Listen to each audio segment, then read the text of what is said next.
we're the creators of Sspommo. My name is Ayana Green. My name is Kimani Sunreds. And my name is Sophia Guerrero-Gober, and we're all in 12th grade.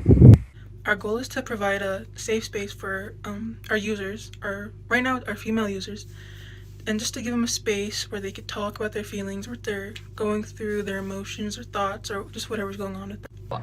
Our app Sspommo provides users with a feeling of connection by facilitating conversations with other users and with talking to other peers. It makes the tough topics less intimidating when there are other people that share and understand the same problems and pain. By connecting users with peers who share similar experiences, we can start to provide relevant advice and foster a sense of community.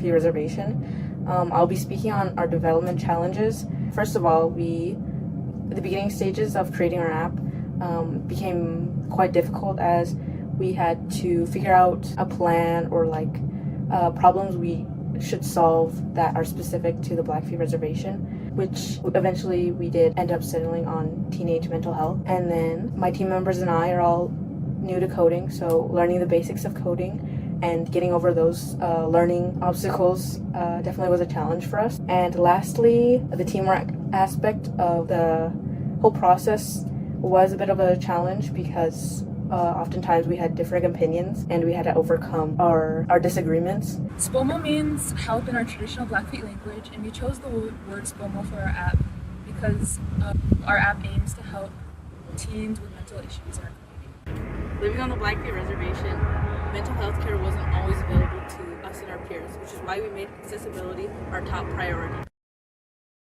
Welcome to the Sspommo app. On the home screen, it says Welcome to Sspommo, and we have buttons for Learn About Cyberbullying, Signs of Depression, Eating Disorders, Chat with a Mentor, and Log Your Feelings. There's also a video player. Cyberbullying. What is cyberbullying? Brings us to the National Children's Alliance webpage. If we click on Stop Bullying, that brings us to another webpage which provides resources about how to deal with cyberbullying. If we click on Chat with a Mentor, it brings us to a page. So we'll try the speech recognition feature.